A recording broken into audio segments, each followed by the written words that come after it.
Danilo Pichapa. Muito bem, de volta aqui na programação da Rádio Guará, hoje com convidados maravilhosos. Bem, vamos falar agora de literatura maranhense, também de criatividade, escrita como um todo, de certa forma de educação, de tudo aquilo que envolve o conhecimento e a parte lúdica da vida. Assim, tudo é meio que formato. Não tô com esse papo chato, louco de comunicação não, mas cada tipo de linguagem tem a sua facilidade. Tem os seus atrativos e tem suas facilidades. No caso, hoje tá todo mundo ligado no audiovisual, né? E tem muitas adaptações de livros em filmes que se popularizaram bastante. Só que há um complexo que sempre quem conhece a obra literária acha que tá faltando alguma coisa na adaptação cinematográfica. Quem conhece, por exemplo, Harry Potter, da coleção de livros, vê diferença na produção dos filmes. É um processo que um ajuda o outro, mas de fato o potencial da narrativa literária, da descrição, do romance como né, tipo de texto, é muito rica pela simples... pela falta de limites que tem. A descrição literária, ela não deixa limites para a criatividade do autor. Ela não precisa seguir linearidade nenhuma, ela não tem compromisso com absolutamente nada. Nem com estética, nem com, enfim, com temática e tal. Ela simplesmente pode existir de acordo com a capacidade do seu autor, né? E o que não é no filme, porque quanto mais ideias malucas você tiver, mais dinheiro custa. Então você acaba interferindo na sua obra por causa de uma série de questões burocráticas. Mas eu tô aqui com o grande Fernando Reis. Ele é escritor, também professor, tem várias funções sociais e tá aí com vários lançamentos maravilhosos. Eu tenho a honra de entrevistá-lo aqui neste programa de rádio. Professor Fernando, bem-vindo aqui à Rádio Guará. Como é que você tá, hein? Obrigado, Danilo. Galera, boa tarde. Para mim é um prazer. Venho aqui com alegria ser entrevistado por essa criatura brilhante, que muito nada. Inteligente. Eu fiquei observando aqui, né, a fala que do nada, Danilo. E aí eu imaginei, rapaz, isso aí dá pra escritor, esse Dá rapaz. Dá Dá pra escritor, né? E a história do grande não é porque eu sou gordo não, né? É nada! É pela quantidade de obras, pelo reconhecimento público que você já tem pelas suas obras, pelos seus livros já escritos. Mas, Fernando, vamos falar de literatura trazendo para suas obras e também para o contexto geral. A criatividade, ela saiu de moda na literatura ou não? A literatura tá cheia de nome toque ou não? Ela ainda se permite ser autêntica? Ela se permite ainda ser agressiva, né, espontânea, ousada? Ainda existe isso ou não na literatura? Olha, tem todo tipo de profissional em todas as áreas, né? Então, tem escritor que quando vai escrever tenta seguir o gosto, a tendência de um público, né? E tem o escritor, que é o meu caso, que escreve aquilo que curte, aquilo que gosta. Graças a Deus que tem público para todo mundo, né? Então, a criatividade, ela é inerente do ser humano, né? Ó, para tu ter uma ideia, a criatividade está muito ligada à sua capacidade de resolver problemas, né? Claro. Que é um conceito da inteligência. Então, o que acontece? Às vezes você tá em casa e aí você pensa, rapaz, essa história aqui, como é que eu poderia escrever essa história? Essa questão já vai alavancar a sua criatividade. E foi feita uma pesquisa em Harvard que diz que sempre profissões ligadas à criatividade vão ter mercado de trabalho, graças a Deus, porque o robô não é muito criativo. É inteligente, mas não é tão criativo assim para criar do nada como o ser humano. Mas assim, os últimos movimentos que nós estamos percebendo da criação literária giram em torno do mundo moderno. E as obras clássicas, aquelas obrigatórias para vestibular, aquelas que ainda estão bem vendidas nas livrarias comerciais, sobretudo, são obras atemporais.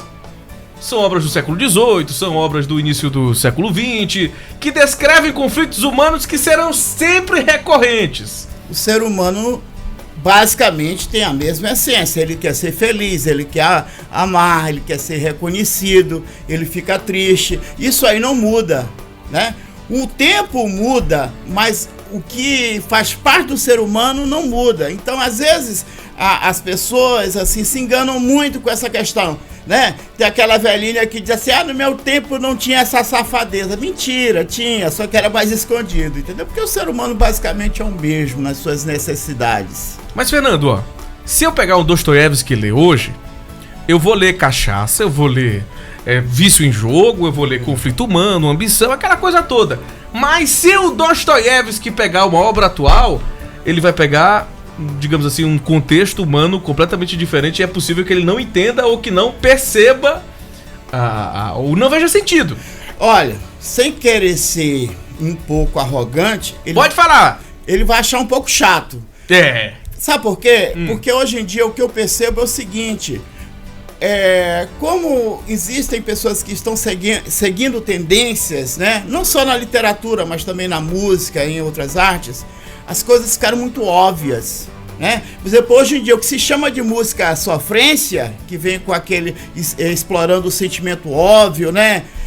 Isso há 25 anos atrás já existia e a gente achava brega, da minha geração achava super brega. Então assim, o óbvio às vezes fica chato, porque o que é interessante é você explorar o que está nas entrelinhas. Gilberto Gil, quando fez aquela música pra mulher dele, Sandrão, que quando ele separou, ele disse assim: Drão tem que morrer para germinar. Ele está falando da separação, mas ele não disse nada muito claro. Hoje em dia, se fosse escrever sobre essa separação, seria uma coisa muito óbvia e ficaria chato. Eu acho que o Dostoiévski ia achar chato. Muito bem, agora vamos falar das suas obras, daquilo que você já lançou. Vamos fazer um retrospecto, então, já são quantas obras e o que já está disponível e o que ainda pode ser adquirido?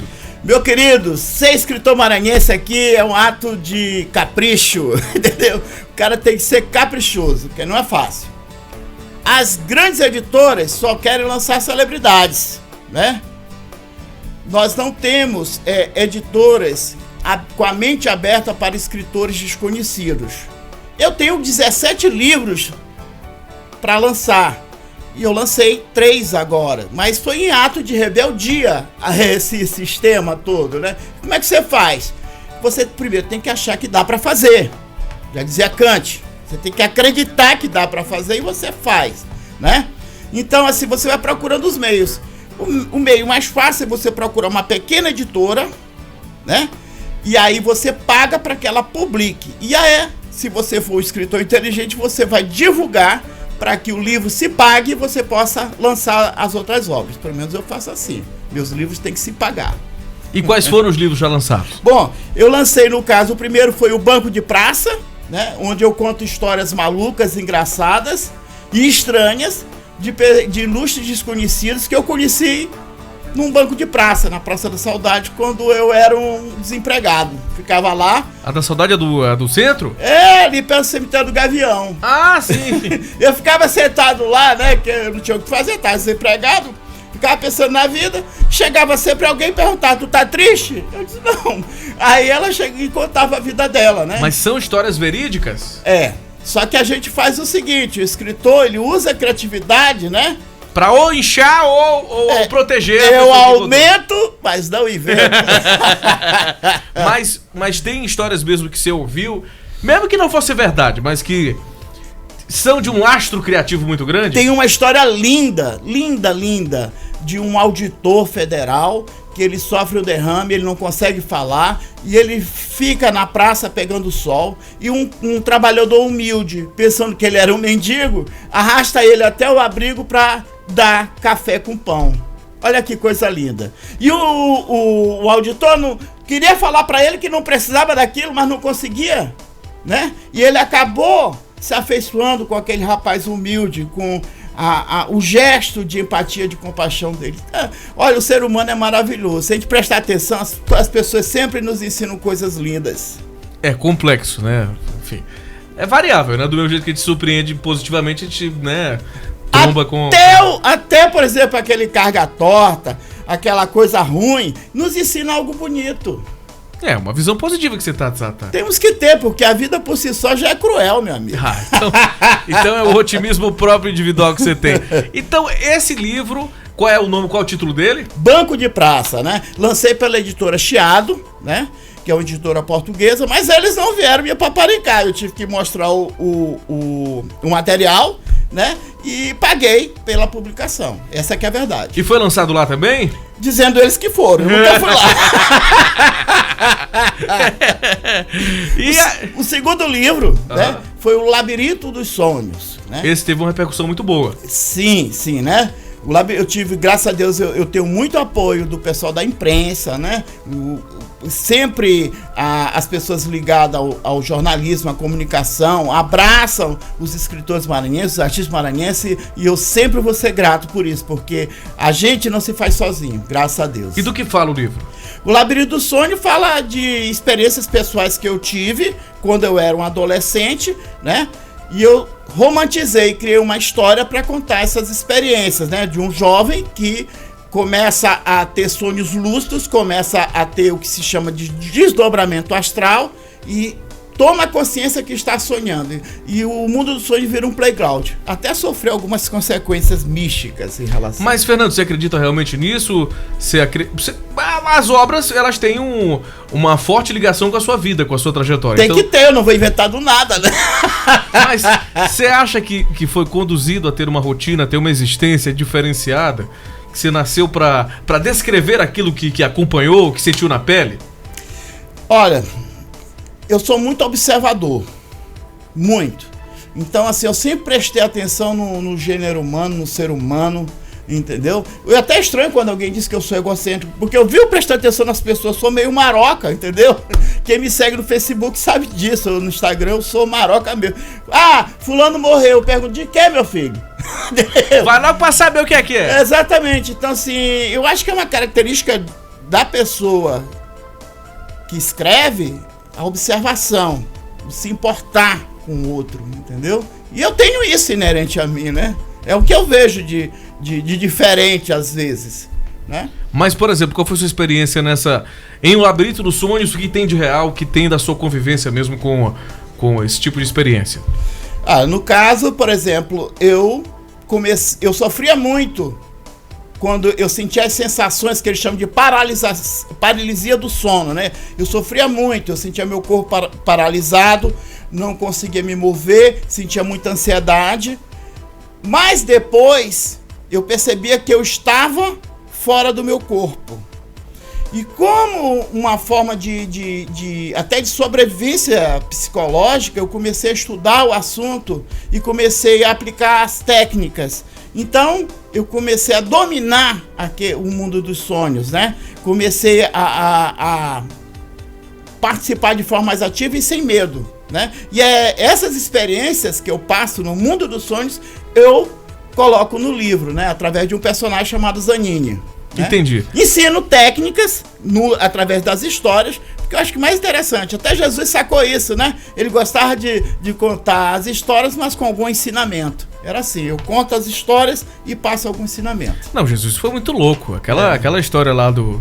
Eu sempre comparo alguns amigos blogueiros até de que eu tô sacaneando, mas o Jesus, ele deu uma de blitz urbana naquela história lá dos vendalhões na frente do templo. Ele meteu o pé, sai daqui, bando de sacana, não quero saber, vocês estão vendendo coisa na porta da casa do meu pai, não quero saber.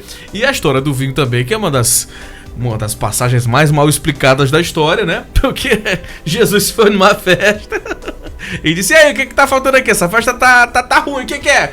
Vinho, Jesus, falta vinho, tu não é o filho de Deus? Cadê? Aí ele deu um jeitinho, né? Mas o que acontece é porque, entrando nesse aspecto religioso, as pessoas, para entender Jesus, têm que entender o judaísmo. Você não vai entender Jesus pelo cristianismo. Por isso que eu fui pesquisar o judaísmo e hoje em dia eu sigo o judaísmo. Porque eu queria entender Jesus. Jesus é judeu. E judeu bebe para ficar alegre, entendeu? A alegria divina. O crente não entende isso, entendeu? Mas o judeu, ele bebe vinho até ficar alegre, ou seja, até ficar bêbado, entendeu? E o judaísmo, ele tem... É porque foi associado ao longo da história uma série de desencontros e de crueldade, né? O judaísmo foi vítima de muita perseguição e de estereótipos que acabaram tornando a religião um pouco segregada, mas ao mesmo tempo eles tiveram um domínio absoluto, né? Industrial, econômico, e puderam manter suas tradições, né? A duras penas, mas com certo êxito. Ainda hoje existe esse conflito ideológico, né? Mas enfim, o povo judeu merece respeito e tem méritos assim em todos os segmentos sociais. Foi bom tu falares isso, porque no livro Labirinto dos Sonhos eu falo muito sobre o judaísmo, sobre a Cabala, que é a linha mística da Bíblia, entendeu? Que a Bíblia, ela tem segredos místicos, né? Não é só questão de valores morais, religiosos, também tem a parte mística, a parte da magia, entendeu? Mas a cabala é difícil. Você pega o conhecimento assim, Exatamente. vai não dá pra ler só na Wikipédia, tem que pegar e estudar a obra tem que fundo. ler vários livros e, de preferência, né, aprender o hebraico para poder assimilar melhor. Aí lascou. Aí eu falei hebraico. Mas assim, o Labirinto dos Sonhos tem muitos ensinamentos cabalísticos, entendeu? Mas e outra coisa, Fernando, o que você vê de aspecto de coincidências, de elementos estranhos que apareceram na sua vida e que afloraram as suas capacidades artísticas? Por exemplo, isso é uma coisa muito interessante tu falares, porque quando eu tinha 23, 24 anos, eu sonhei comigo no futuro. E eu era um escritor consagrado no futuro. E por incrível que pareça, eu estava em outro local e eu não gostei de estar de descobrir que eu estaria vivendo naquele local. E a minha vida inteira eu fugi do meu destino de ser escritor. Eu passei mais de 20 e poucos anos escrevendo, mas sem lançar livros, sem divulgar, porque eu não queria esse destino. Mas não dá para você fugir do destino. Então isso aí me tocou profundamente, entendeu? Porque tudo tá me levando a isso. Mas você já chegou no lugar ou não? Você acha que vai chegar? Não, o lugar é um pouco longe daqui, entendeu? Não sei como é que vai ser, mas eu tô abraçando o destino agora. Fazer o quê? Tá gravado aí. Se for pra outro lugar, a gente vai saber. Com certeza. Bem, e o que tem disponível pra compra, pra leitura? Porque, por exemplo, como tá no Amazon, dá pra ler alguns capítulos, né? Aí na hora que fica bom, aí não, tem que comprar. Como é que é? Olha, eu vou dizer uma coisa. Eu, graças a Deus, abracei o ramo da literatura no momento certo, no momento onde está mais democratizado a exposição através das redes sociais, onde eu coloco muita coisa minha, e através das plataformas, como as plataformas da Amazon, onde você pode ler os livros digitais. Por conta da pandemia, eu resolvi lançar os meus livros também em forma de e-book, né? Então você vai poder ler Banco de Praça, vai poder ler o Labirinto dos Sonhos, que lá eu coloquei o nome Mestre dos Sonhos, porque tem algumas coisas a mais lá, porque vem um plus nesse. E o meu livro de poesia que eu lancei semana passada, que foi Campos do Sono, né? Que eu também lanço poesia lá na rede social e o pessoal ficava me chamando de poeta. Eu vou lançar então, né? Então, os livros estão sendo lançados, mas eu também espero que a vacinação aqui no Brasil ocorra de forma regular, que dê tudo certo, porque eu estou louco para lançar o meu novo romance chamado Os Imortais, né? E ver as pessoas, os leitores, e poder abraçá-los e falar sobre esse livro, Os Imortais. E aí, já teve alguma experiência boa com o leitor? Que ele se sentiu muito impactado? Então que houve uma identificação além do normal? Olha, assim, eu recebo muito presente, entendeu? Dia desse uma paraense mandou uma daquelas cuias de tacacá, né? Com o nome do livro. Vazia? Hã? Vazia? Porque não tá... Mas eu enchi aqui, tem aqui um restaurante aqui de comida paraense, né? E aí eu botei o meu tacacazinho dentro, que eu pedi pelo iFood, né? Desculpa aí fazer a propaganda. Não, tá ótimo. Ok? Então assim, eu recebo muitos presentes dos leitores, porque acontece que a gente escreve falando da gente, mas as pessoas se identificam com a gente, entendeu? Porque aquela questão da identificação dos problemas, né, dos anseios, que são parecidos. A gente não é tão especial como a gente imagina, não. E é isso que torna o barato de ser humano, entendeu? Fernando, mas no caso o escritor, ele tem capacidades que fogem da racionalidade, que fogem dessa concretude. Tipo assim, ninguém se forma para ser escritor. Se forma para ser um conhecedor de literatura, mas não existe escola para escritor, não existe, enfim. Verdade. Não existe... O escritor, ele se faz escrevendo. Exatamente. E divulgando sua obra. Não adianta também só escrever e não publicar, entendeu? Mas nós somos criaturas normais, como qualquer outro, entendeu? Não existe muito glamour. A gente fica sozinho escrevendo lá as histórias, entendeu? Registrando. E a ponta do iceberg é o lançamento. Mas tem coisas que você faz que você não acredita que você fez, que acha que foram, sei lá, que é uma capacidade que foge à explicação racional? Tem algumas coisas, mas é segredo. Eu gostaria de, se possível, Claro! ler um poema que está no livro Campos do Sono, lançado na Amazon. Claro, Fernando. Que esse poema me ajudou a conquistar, né, um espaço dentro da literatura maranhense, porque eu fui um dos finalistas do Prêmio Gonçalves Dias de Poesia de 2017. Ó, que maravilha. Ok? Vamos lá então para essa leitura incrível? Desabafo. Vou botar uma trilha boa,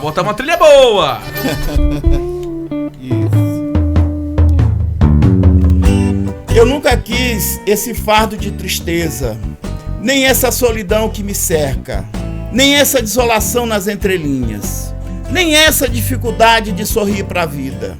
Não me peça para explicar de alguma forma de onde vem essa tensão diante de uma cena feliz. Estou aqui de qualquer jeito, no esforço sincero de também sonhar. Transmuto palavras em matéria, decodifico sentimentos em atitudes, materializo ideias em emoções, desnudo minha alma em poesias. Obrigado. Olha que bonito! O título é? Desabafo, né? O desabafo do nosso querido Fernando. Bem, Fernando, maravilha ter você aqui, né? Fico muito feliz, mas eu quero saber, vamos repetir novamente, mais uma vez, de que forma as pessoas podem ter acesso à sua obra? Tá em alguma livraria física aqui de São Luís? Sim, nós temos aqui no Maranhão uma livraria que prestigia os autores maranhenses, que é a livraria AMEI, livraria que pertence à Associação Maranhense dos Escritores Independentes, e lá você pode encontrar Banco de Praça e O Labirinto dos Sonhos. E na Amazon você vai encontrar, além dos dois que eu falei, você vai encontrar Campos do Sono. Quantos dólares, Fernando? É book, a gente tem que fazer baratinho, né? Tem que fazer baratinho, até mesmo porque eu penso nos jovens que ainda estão sem trabalho, entendeu? Então, a gente tem que ter essa responsabilidade de passar a cultura, né? Passar a arte da melhor forma possível. Então, assim, o Campos do Sono está num preço muito simbólico, que é R$10. Ah, maravilha. Então, o livro você encontra lá na Amazon, vai estar para sempre disponível. E também tem lá na AMEI esse livro maravilhoso, só procurar lá os livros do Fernando. Fernando, deixa eu dar uma olhadinha aqui no encarte aqui, ó. Uma da editora Chiado e o Banco de Praça, que foi citado. É um livro tranquilaço, dá pra ler numa noite. Numa dormida boa, O Labirinto dos Sonhos. Este romance maravilhoso tá também disponível, esse aqui pela editora Ramsa. A editora Ramsa é minha. Ah, é sua? Eu criei pra poder publicar meus livros, né? Um selo independente. Ah, que massa! Um selo independente, pô, muito bem diagramado, viu? Danilo, fonte linda. Danilo, esses dois livros aqui eu trouxe pra você sortear aí pros seus, né, ouvintes. Vamos colocar no Instagram mesmo, quem quiser, vamos sortear com o maior prazer do mundo. Os livros de Fernando Reis, Banco de Praça e O Labirinto dos Sonhos estão aqui à disposição, tá? Vamos colocar nas redes sociais pra quem tiver interessado ler e ter uma experiência maravilhosa. Fernando, mais alguma coisa? Fique à vontade. Meu querido, eu quero dizer pra você e pros seus ouvintes que é uma honra estar aqui. Tá ouvindo? Opa! É uma honra estar aqui, podendo divulgar a minha arte, a literatura, né? Gratidão. Obrigado, Fernando. Abração pelo seu humor e pela sua obra tão bacana, tão diferente. A literatura maranhense, ela às vezes tem uma sisuda, né? Não criticando de forma nenhuma meu amigo Buzá da Academia Maranhense de Letras, que é meu ouvinte há muito tempo, não criticando de forma nenhuma os acadêmicos e tal, mas às vezes parece até que não é arte. Às vezes parece que é profissão, parece que é herança. E a literatura é um aspecto da vida que às vezes expulsa na gente e é mais do que um hábito, é um dom, um talento, e é algo que merece ser visto de forma, né, do campo artístico mesmo, valorizado com sensibilidade e não com essa sisudez toda, com esse protocolo, com esta burocracia que o Brasil leva. Não tô dizendo que tu dá pra artista. Não dou nada, tô longe dessa história aí. Nem pra locutor tô dando, quanto mais para escritor.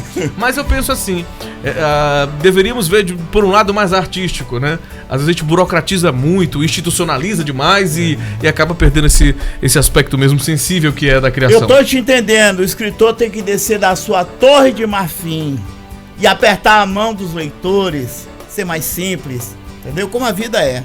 Até pra não ser esquecido. Tem isso. Obrigado, Fernando Reis, aqui com a gente no programa Anarquia da Rádio Guará. Já volto!